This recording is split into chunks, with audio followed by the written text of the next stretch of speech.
예, 법꾸라지라고 불리던 우병우 전 수석이 청구한 구속 적부심이 기각이 됐습니다. 하지만 국정원으로부터 특활비를 상납받은 혐의로 구속영장이 청구됐던 조윤선 전 수석의 구속영장은 기각이 됐는데요. 정의당 노회찬 원내대표 전화 연결해서 정치권 현안에 대한 입장을 직접 들어보겠습니다. 노 대표님 안녕하십니까? 네, 안녕하십니까? 이 두 사람의 운명이 엇갈렸어요. 어떻게 보셨습니까? 네, 구속적 부심이라거나 또는 구속영장 그 발부 자체가 죄가 있다 없다를 가리는 건 아닙니다만은 우병우 전 수석은 당연한 결과라고 보고요. 네. 몇 차례 이제 구속영장이 기각된 바도 있긴 하지만은 마지막으로 이렇게 지목된 특별감찰관에 대한 어떤 불법 사찰 등 이제 수사 방해, 감찰 방해 행위에 대해서는 법원도 아주 무겁게 바라보고 있다. 그게 확인된 것 같고요. 예. 조윤선 정무수석에 대해서는 지난번과 마찬가지로 기각이 됐는데, 특활비에 대해서는 본인이 이제 시인을 했어요. 예. 시인을 했지만은 이제 그 시인했다는 얘기는 뭔가 하면은 증거인멸을 할 의사가 없다. 그리고 이제 이거는 뇌물이 아니라 관행적으로 주는 거라서 모르고 받았다. 이제 이렇게 오히려 시인을 함으로써 를 했고, 반면에 이제 블랙리스트와 화이트리스트에 대해서는 그 이전 영장 청구할 때와 보다 이제 새로운 어떤 여러 가지 정황들이 확보가 됐음에도 불구하고 굉장히 이제 좀 인색하게 영장 발부 담당 판사가 이걸 문제를 다룬 게 아닌가 좀 그렇게 얘기해 줍니다. 예, 이거 어떻게 또 조윤선 전 수석에 대해서 구속영장을 재차 청구할 가능성이 있다고 보십니까, 검찰이? 글쎄요, 그거는 검찰이 판단할 몫이지만은 제가 볼 때는 이미 이 정도면은 영장 발부를 가지고 구속하냐 안 하냐 가지고 다툴 문제라기보다는 법정에서 본 재판 과정에서 검찰로서 더 노력을 좀 해야 될 것 같습니다. 예. 자, 그리고 이 얘기도 좀 여쭤봐야 될 것 같습니다. 어제 한일 위안부 합의를 검토한 TF 발표 보셨죠? 그렇죠? 네네. 근데 이게 아주 내용을 보니까 잘못했더라고요. 박근혜 정권이. 네. 분명히 엄청 잘못을 했는데, 이게 이면 합의가 있었다. 이 부분. 근데 이제 이면 합의가 없었다. 지금도 윤병세 전 장관은 이면 합의가 아니다라는 입장을 얘기하고 있는데, 이 부분은 어떻게 보십니까? 글쎄요. 제가 볼 때는 그게 이면 합의 아니면 뭐가 이면 합의인가. 네. 실제로 몇 가지 이제 손해상 이전 문제라거나 몇 가지 문제에 대해서 정부가 약속을 한 것이거든요. 네. 약속을 한 게 아니라면은 오히려 지금 일본의 태도가 더 문제가 되는 거죠. 예, 그래서 저는 이 잘못된 걸 풀기 위해서 네. 꼬여 있는 걸 풀기 위한 이번에 이면 합의를 공개한 것 자체가 모든 걸 다 푸는 건 아니지만은 이후에 한일 관계를 새롭게 재정립하기 위해서라도 마땅히 거쳐야 될 단계다 이렇게 생각됩니다. 그렇군요. 근데 근데 윤병세 전 장관은 이면 합의가 아니라고 얘기하는 이 얘기는 또 뭔지 모르겠어요. 네. 저도 납득이 안 갑니다. 사실 구체적으로 어떠한 공개되지 않은 합의가 있었는지가 발표가 되지 않았습니까? 예. 그렇다면 일본이 이 문제에 대해서 손해상 이전에 대해서 한국 정부가 약속한 바 없다거나 그런 이면 합의의 존재 자체를 갖다 부정해야 되는 건데 일본은 또 그렇게 안 나오고 있지 않습니까? 그 자체가 그런 합의가 있었다는 걸 시인하는 거라고 저는 봅니다. 그런데요. 또 한 가지 궁금한 점이 뭐냐면, 이게 박근혜 정권 시절을 돌이켜본다면은 처음에는 이 위안부 문제 때문에 한일 간의 관계가 굉장히 냉랭하지 않았습니까? 네, 그런데 그렇습니다. 이것을 왜 갑자기 이렇게 방향을 틀어가지고, 불가역적이라는 것도 우리가 먼저 얘기했다며요. 예? 네, 이런 식으로 왜 서둘렀다고 보십니까? 전 이 부분도 굉장히 중요한 부분이라고 보거든요. 사실 그 부분이 미스테리한 부분 중에 하나인데 예. 박근혜 정부가 6대 정부보다도 사실은 좀 더 강경하게 일본 정부를 대해온 건 사실입니다. 예. 집권 초기부터. 그렇죠. 이제 그로 인해서 사실은 한일 관계가 이렇게 좀 악화되는 데 대한 미국의 우려 이런 것들도 여러 차례 제기된 바가 있고요. 예. 미국에서도 동북아 이제 안보 이런 차원에서 이 한일 양국의 어떤 화해 이런 걸 적극적으로 권고하기도 한 바가 있고 제가 볼 땐 그런 어떤 이제 대외적 요인과 그다음에 국내 정치에서의 어떤 뭔가를 돌파하기 위한 그런 동기가 무리하게 한일 관계를 또 이제 급전환시키는 예. 과정에서 이런 이제 좀 실수들이 이 시행착오들이 발생하지 않았나 이렇게 보여집니다. 그러니까 대표님께서 보실 때에는 그때 당시에 있어서의 어떤 그 우리와 미국과의 관계 속에서 일본 문제가 접근될 수밖에 없었기 때문에 서두른 측면도 있다. 이렇게 이해도 되겠습니까? 예, 제가 볼 때는 한일 관계 자체를 갖다가 예. 발전시키기 위해서 이런 무리수를 뒀다고 보이지는 않습니다. 왜냐하면은 지금 우리가 겪고 있는 상황이지만은 이제 일본이 정부위안부 등에 대해서 제대로 사과할 자세가 아직 안 돼 있다면은 예. 압박을 가하면서 좀 더 기다릴 수도 있는 건데 예. 오히려 우리가 문제를 갖다가 봉합하고 무리하게 뒤덮는 식으로다가 일을 처리해서 더 악화된 거 아닙니까? 예, 안양만 못한 합의였다고 저는 생각하기 때문에 예. 한일 관계 그 자체의 문제라기보다는 다른 어떤 정치적 요인 때문에 이 문제를 이렇게 좀 서두르다가 사고가 난 게 아닌가 이렇게 보여집니다. 그리고 이 내용을 보면은 뭐 당연히 충격적인데 그런데 이제 일각에서는 이런 얘기가 나옵니다. 이 외교 문서, 외교 기록 그리고 외교에서는 비공개 이면 합의가 있을 수 있다. 그런데 이것이 내용은 잘못됐지만 공개하면은 이게 나중에 다른 나라랑 외교를 어떻게 하라는 얘기냐 이런 시각이 있는 것 같더라고요. 이 부분은 어떻게 보세요? 예, 그 딜레마입니다. 양면이 다 있는 건 사실입니다. 네. 결국에는 그 덮어두고 가기에도 문제가 되는 거고, 이걸 갖다가 일장에 공개했을 때 또 다른 손실이 있는 것 또한 사실입니다. 네. 결국에는 어느 손실이 더 적으냐, 그걸 네. 따질 수밖에 없는 거죠. 제가 볼 때는 뭐 최상의 어떤 지금 방책은 아니지만은 최악을 막기 위한 차악의 어떤 선택일 수도 있다고 봅니다. 예, 그렇군요. 지금 한국당 같은 경우에 자신들이 밝히면 진실규명이고 남이 밝히라고 하면 국익을 내친다는 후한무치한 이중잣대다.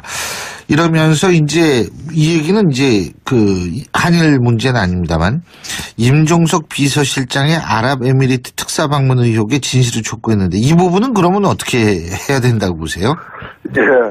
근데 이제 오히려 저는 물론 이제 문제가 있다면 밝혀야 되겠죠. 네. 그러나 만일에 공개할 경우에 오히려 그 아랍에미리트의 관계에 더 이제 손상이 되는 어떤 상황이라면은 예.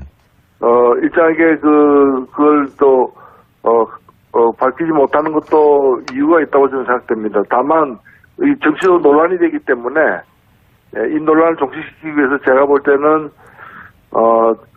청와대에서 국회 비서실장이나 이런 분들이 국회 운영위원회를 열어서 좀 비공개로 청와대가 밝힐 수 있는 것까지는 좀 더 밝히는 더 이상의 어떤 오해의 소지를 없애는 그런 진일보한 노력이 필요하다고 보고요.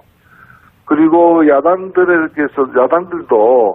마치 이 문제를 갖다가 말하기 힘든 것을 갖다가 개선해서 얘기하라고 이렇게 무턱대고 조를 문제는 아니라고 봅니다. 그래서 그런 비공개 운영위원회 등에서 제한된 범위 내에서 설명을 해서 이 문제를 좀 불씨를 끄는 것이 바람직하지 않나 싶습니다. 근데 물론 뭐 외교에서 모든 걸 다 얘기할 수는 당연히 없지만 왜 그걸 그렇게 밝히지 못하는지 그런 부분은 좀 궁금해지는 분들이 많더라고요. 궁금해하는 분들이. 예. 그래서 좀 오해를 불식시키기 위한 좀 더 노력이 필요하다. 이제까지 청와대 대응 보면은 말이 좀 몇 차례 바뀐 바도 있고. 네. 예, 그리고 뭐 지나가다가 얘기하듯이 이렇게 얘기를 한 바도 있기 때문에. 네. 아무 문제 없는데 왜 터무니없는 오해냐는 식으로만 대할 문제는 아니다. 실제 오해할 바가 없다 하더라도. 예. 또 이 여러 정당들에서 그런 문제 제기가 있다면은 조금 더 적극적으로, 좀 더 진지하게 인해서 오해를 불식시킬 필요가 있다고 저는 봅니다. 이게 지금 사실 왜 우리가 이제 그 외교 문제에 대해서 쭉 얘기를 하고 있는데 이 중국과의 관계도 지금 굉장히 좀 어렵지 않습니까? 사실 그죠? 그 뭐 그렇죠. 중국 외교부 같은 경우에는 부인을 하고 있습니다만 보도에 따르면은 지금 그 저 단체 관광객 우리나라 요커라고 얘기하는 그 중국 사람들 오는 거요. 이거를 뭐 이 또 금지시켰다 뭐 이런 보도도 있었지 않습니까? 자, 네. 이런 속에서 참 이게 지금 한일, 미일, 한미 그리고 또 한중 이 관계를 이걸 어떻게 풀어야 됩니까? 지금 이런 상황 이게 상당히 꼬여 있는 것 같은데. 예, 예. 사실 문재인 정부 들어선 그 서기의 어떤 전후한 특히 이제 2017년 예. 전후한 상황은 한국 외교사에 있어서 한미 관계도 그렇고 한일 관계, 한중 관계 다 최악의 어떤 상황이었죠. 지금 다소 이렇게 진전되는 국면이긴 합니다만은 굉장히 힘든 상황을 경과하고 있다고 생각됩니다. 그래서 어떤 뭐 조치 하나로서 정책 하나로서 문제가 이렇게 확 뚫릴 수 있는 상황은 아니라고 보고요. 다행히 사드 문제는 이제 최악의 국면은 벗어났기 때문에 좀 신중하게 좀 기다리면서 관계 복원을 위한 노력이 좀 필요하다고 보고요. 예. 근데 그 중국은 왜 외교부는 단체 관광 금지한 적이 없다 이렇게 얘기를 하지 않습니까? 중국이라는 나라가 다른 나라와 다르게 예.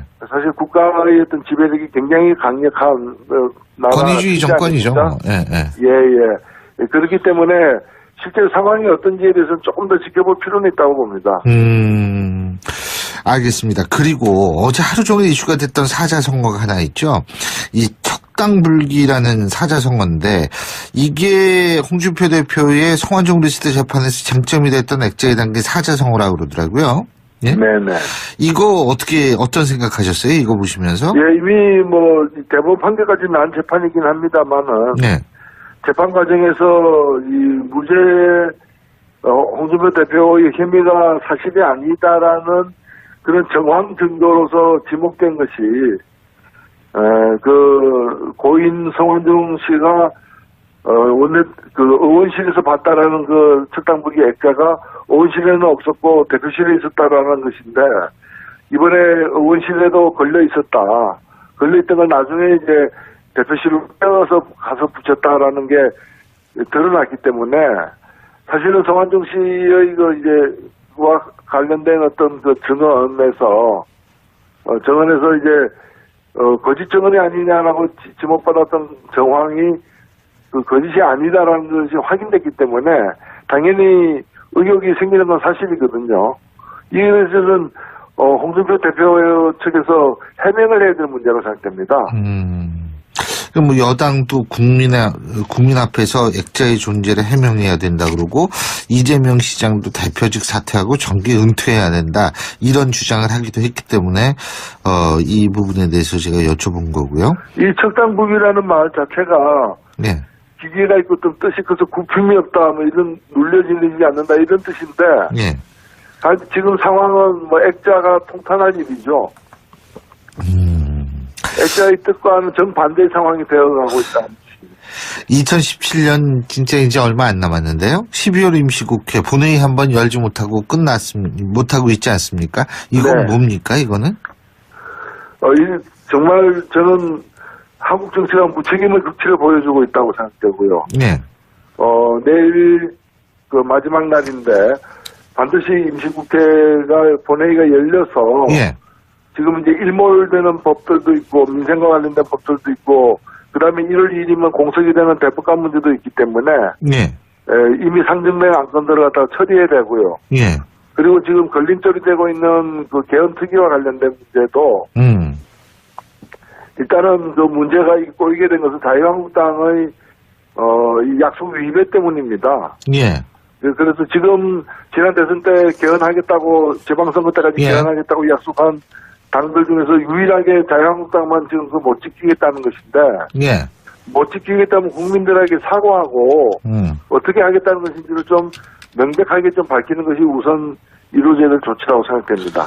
예, 잘 알겠습니다. 오늘 말씀 잘 들었습니다. 고맙습니다. 네, 감사합니다. 또 조윤선 전 수석에 대해서 구속영장을 재차 청구할 가능성이 있다고 보십니까, 검찰이?